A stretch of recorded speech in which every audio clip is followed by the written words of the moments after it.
Welcome to Have You Read This? The book podcast where we rip apart literature like it owes us money.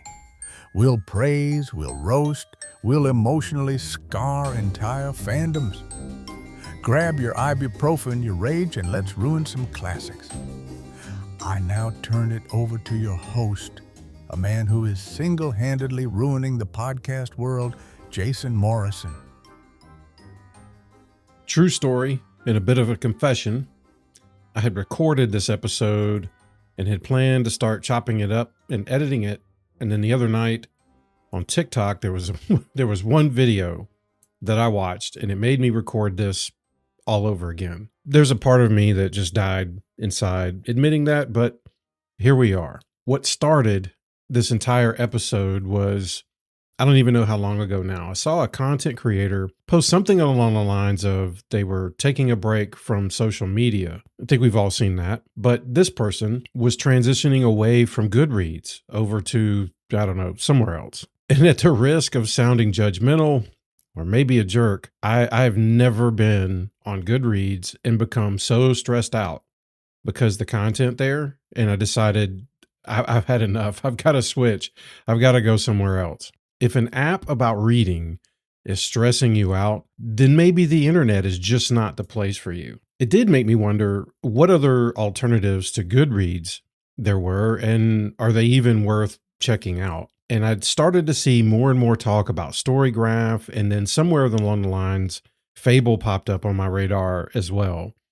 And Fable's kind of interesting because on their homepage, there's a quote from Fortune that states, "A more thoughtful and less toxic social media app." Yeah, hey, maybe that could be true, but regardless of whatever the intent is, if it involves people, there's no way it's going to be truly void of toxicity. The biggest problem for me is that I have my entire reading history logged in Goodreads. There isn't an easy method to just transfer that to another platform, although I think Storygraph, maybe Fable, I think it was Storygraph that did have an import feature so that you could bring in data from other platforms. There wasn't anything super easy that brought my history over and kept everything intact, at least not that I found. That being said, I still wanted to compare some of these other platforms, and there's really just one way to do that, and that was to use them all at the same time. My goal for the year was to continue using Goodreads, but begin using Storygraph and Fable. And I was going to make notes and take screenshots. And at the end of the year, I was going to compare everything. And I think my goal with that was to write probably one of the most epic articles comparing these things that anybody's ever seen, as if I'm the first person to do it, as if there's never been a comparison for these things before.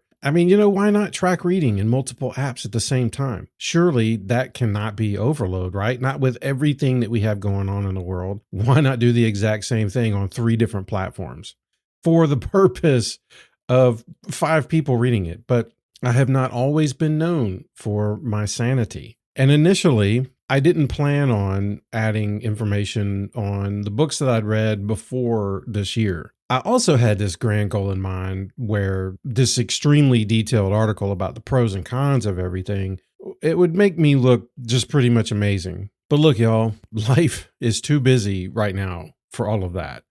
Lately, it feels as if updating just one app with books that I've read is too much work. Trying to maintain 3 of them, I just got overwhelmed with it, and it proved to be more intolerable than watching people argue about Sydney Sweeney. So when I was looking at all of this, I considered aspects of each platform, like their database, recommendations, giveaways, user interface, ratings, community, et cetera, et cetera.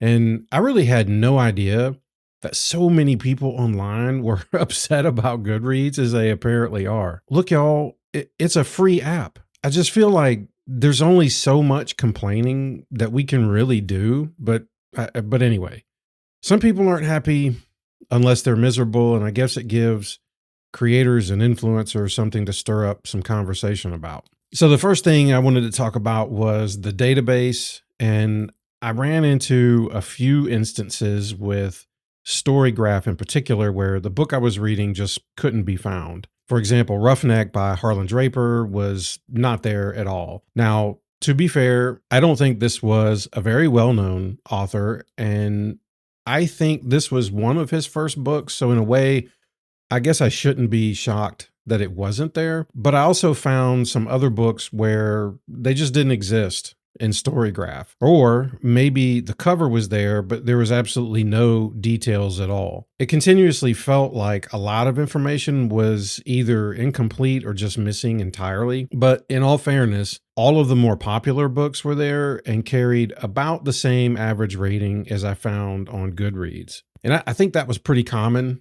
across the board.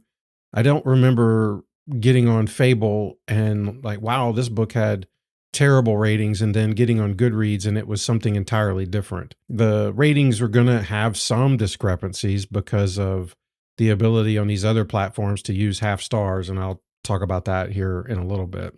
But anyway, I didn't test all of this out on Goodreads or Fable, but Storygraph offered a method to import or add a book, and I think really this worked for me about half the time, to the point where I just ended up saying screw it and left it alone. Yeah, I know some of you are going to have a heart attack because you can't add every single book that you've read, and your stats are going to be off, and it's just going to make your social media post, it's going to be lacking, but you're going to have to calm down. I think that you're going to be okay. Fable was a tad bit different, and I don't recall trying to find a book that they didn't have. But again, in fairness, I spent a lot less time looking up books on Fable than I did the others. If it was there, great. I marked it as, hey, I'm reading this, or I want to read it. And if I couldn't find it, I just moved on because I could really care less about keeping the data the exact same across all three of these things. Given that Goodreads has been around a lot longer, tells me why their database is probably more comprehensive.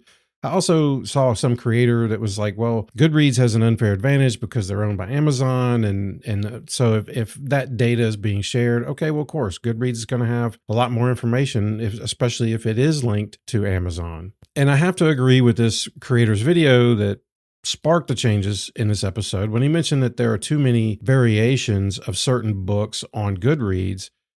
And I think all of us have done that at some point where like, hey, you should go check this book out. And you go search it on Goodreads. And it's like, oh, good. There's 8 of them. I'm not going to read the Spanish version or the Turkish version, but what are these other ones? Which one do I mark as read? There were some where I just rolled with it and didn't really pay too much attention. Back in the day, I remember finding a discrepancy, and I wish I could remember the name of this book.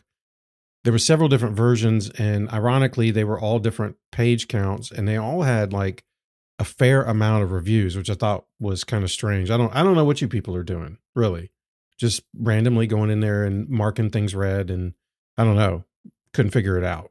It would really be nice for Goodreads to purge some of these entries and the ratings so that when you search, there is the book, the main thing, and then if there's other variations of it, like different translations and things like that, or there's a special edition, that I could see. But some of this stuff really does need to be merged. And I agree with this other creator about that. And speaking of recommendations, when I noticed with using Storygraph was that it was recommending books to me that I had already finished. Now, granted, Storygraph had no idea that I'd read these other things it was suggesting because I hadn't logged the history in there, but I think it tells me that's a sign whatever formula is driving their suggestions and recommendations is working pretty accurately. I would add books as read, and the more I used the platform, the more I saw books that I've already read show up as a suggestion, and I just kind of looked at that as a pretty good sign. So I think the recommendations on Storygraph were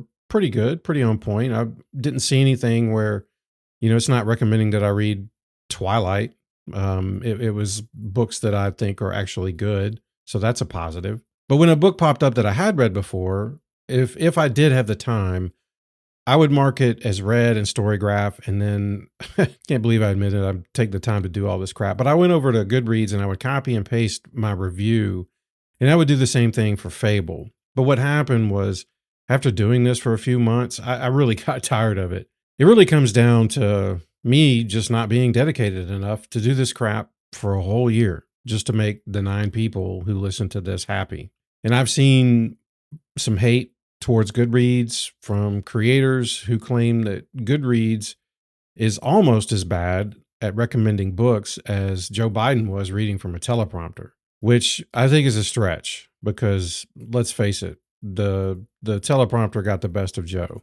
But the recommendations from Storygraph stand out more to me than the others. But I think part of that was due to their interface being so much cleaner. So I felt like I was a lot more focused when I was there and I could just see just the important content and not all of the other stuff. And speaking of user interface, Goodreads, y'all got some work to do. Okay. The user interface for Storygraph, I think, was the cleanest and I would say the most minimal. I like that it was only about the books and your data. There was zero fluff. Just get right to the point. I mean, I really could care less that 8 of my friends are now 61% of the way through a book that I will never read, that I would never put on my TBR. Those updates are almost as useless as watching an entire Joshua Block live stream. I did, however, like seeing what certain people reviewed and rated books or added to their lists. And I've come to rely, I think, a little more on that feature as a way of recommendations compared to the platform itself suggesting me something. Fable, I think, felt far more active and there was a lot more happening on the screen. That wasn't enough to give me sensory overload or make me vomit like I was watching the Kardashians, but the colors and the interface overall, I think, felt more up to date. Goodreads kind of gives me this vibe of a website that was developed in 1990 and nobody bothered to really polish it or redesign it. In fact, if I saw a spinning mailbox in a footer for an email address, that really wouldn't surprise me. What would shock me would be anyone actually understanding that reference. And I had occasions where Goodreads would time out or it would fail to load.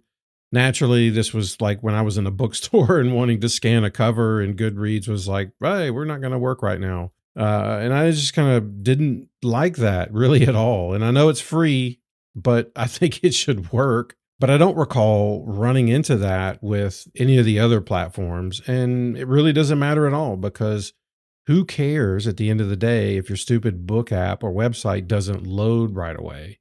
I think there's more important things to worry about. First world problems aside, I think it's just annoying enough to have happened where I just thought about blabbing about it here. I was really bummed to learn that despite Fable having the most aesthetic and eye-pleasing interface, that they really don't have a true web interface compared to Goodreads and Storygraph. I mean, yeah, you can visit their website and you can access your account, but unlike Goodreads and Storygraph, the functionality that you're trying to access is only available through the mobile app. The Storygraph website, I think, is just about the same experience as the app. It's minimal, it's like straight to the point. And so if like that's your thing, if you don't want any of the extras, then Storygraph is probably going to be the route for you to go. Another big complaint about Goodreads, and I'll admit that I've got this one too, and I think one of the biggest flaws is their rating system. I don't know if anyone that in the history of reviewing books in this modern era has ever been against the ability for users to rate books with half stars. I think everybody wants to do that. I've read countless books that they weren't quite a 4-star, but a 3-star felt too low. And I think the sweet spot would have been like a 3.5 or 3.25. I don't know, but Goodreads doesn't allow that. So there was a lot of times where I felt like I was kind of punishing a book because it wasn't awesome enough for a 4, but I felt like 3 was too low. There was nowhere in the middle. And I think a lot of people really want that. And these other platforms get it. They offer partial ratings, which was great. And I so wish that that was a feature that Goodreads would add. The only real update that I think I've seen from Goodreads since using it that I guess stands out is they changed their logo. Great. I mean, thanks, I guess. Fable kind of went the other direction. They offered a way more in-depth rating and review system. In fact, I felt like it was just too much for me. I felt like they were sitting me down and wanted to talk to me about the book and my experience and fill out a survey and a questionnaire. It was too much. If I had enough time, I guess being able to search some of these labels or categories or ratings, every other thing you can rate on Fable might be cool, but it just wasn't for me. I found that it was just basically some bells and whistles that I don't think I really needed. I want to be able to mark a book read, leave a rating and a review. And if I've got to do more than that, I'm out. The other aspect of these platforms I looked at was community. And I guess since I don't spend my day on these reading platforms, I don't honestly have a ton to say about the community anywhere. It seems no matter where people go in mass, there's going to be drama, there's going to be conflict, there's going to be negativity. No platform will ever be void of that, ever. Comparing the community across different apps, I think, is difficult for me, mainly because I've just been using Goodreads longer and I have way more contacts there. So naturally, I think that community will seem more active to me, more useful. And this is probably an unfair hit on Storygraph or Fable. Maybe if I would have spent a lot more time trying to interact on some of those platforms, I could have connected with a lot more people. I don't know. I really haven't experienced a problem with another user on any of these platforms. And I think a lot of it has to do with being able to read something I disagree with, and also at the same time, possessing the ability to scroll without commenting like an insulted toddler. Now, I used to be one of the people who thought that nobody in the history of the world ever actually won a giveaway on Goodreads. It's kind of like giveaways on Goodreads for a long time felt like those Mattress Firm stores. Like you see them and you have to imagine somebody's going to Mattress Firm, but you never see anybody in there. And like Goodreads does giveaways. And sometimes I get an email about the same book every month. And I don't know, is it just a way to get more of these on TBRs? I have no idea. But I thought it was a myth until I actually won a giveaway. And so I guess it does happen. I just thought that there was a greater chance of being struck by lightning than winning a giveaway. However, I think to date, I have won at least 2 from Goodreads and 1 from Storygraph. And given that I used Fable less than the other 2, I really don't know if they had giveaways. And I absolutely never won anything from Fable. And I hate to admit this in a way, but I kind of do like the frequency of emails I get from Goodreads about the giveaways because, like an idiot, I enter them every single time, knowing that I'm not going to win. For those smarter than me, I'd love to hear your theory as to how anybody could increase their chances of winning. There was a part of me that refuses to believe that this is random. And I'd once been told that the more reviews and ratings you leave, the greater chances of winning are. But I really don't have any evidence to back it up, and neither did the person that told me that. It sounds legit. It sounds like something that would be logical. It is probably just like every other algorithm out there that as soon as you think you have it figured out, they change it. And as dumb as this sounds, despite the low chances of winning giveaways, I actually like having them there. Maybe I'm just a sucker for false hope. So if you want to know which of these platforms I prefer, my answer right now, I think, would be Goodreads. A lot of that most likely has to do with the fact that I started with Goodreads and I've just been using it the longest. I think there's a lot to be said about how much we like routine and how much we hate change. And I'm also getting to the age where I don't want to take the time to figure out how to use yet another app that basically performs the same functions as an app that I already have. If you want to get me to switch, then whatever new and flashy thing that comes out is going to have a brand new feature that I can't get with what I already have. No offense to anyone out there on Team Storygraph or Team Fable who created it, designed it, supports it, whatever, but using 3 apps to track the same books makes 0 sense to me, which is why I deleted Storygraph and Fable off my phone. I think if I could combine what I like from all of these and maybe build like my perfect hybrid app, I would take all of my data and the functionality of Goodreads and I would revamp it with a look and feel of Fable. You know, maybe something a little closer to 2025 and not 2005. I would add in the statistics from Storygraph because I love those. I'm a nerd. Seeing that is fantastic. That not being in Goodreads is kind of a strike against them. That was one of the things that kept me looking at Storygraph more frequently. I'd also love to flip a switch and see less crap. I'd like to be able to filter my timeline. I don't need to see an update from somebody that they're on 9% of their book. I would also like to have access to a dark mode. Of course, I know that if that day ever comes, they're going to take all of these cool features that people have been asking about for the last 10 years, and they're going to put it behind Goodreads Plus, and it's going to be paid. But right now, since it's free and it fits perfectly with my budget, it looks like Goodreads is going to be the platform for me.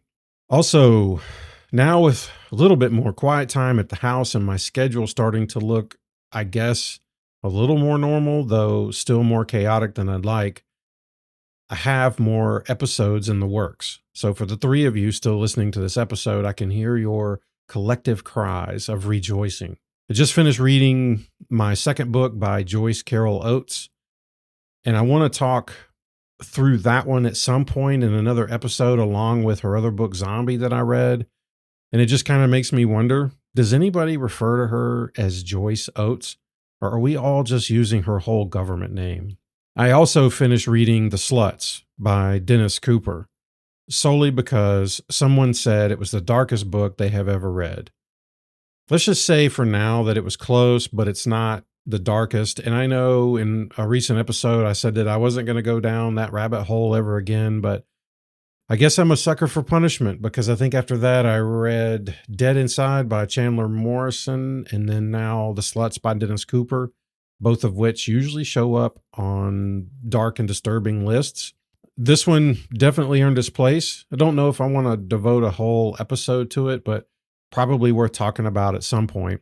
But even though I have not released new episodes like I promised when I got started, I can promise this, that just like the rest of you real readers out there, I am buying more books than I can realistically read.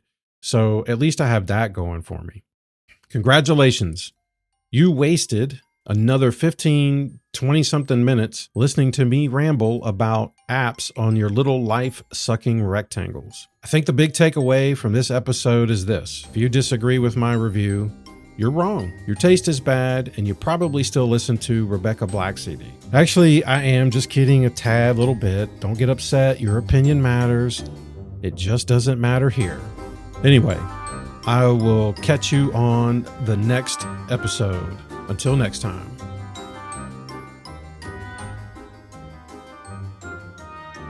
Please visit HaveYouReadThis.com for more details about this episode.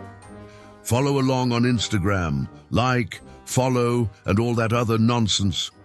Or don't. Whatever.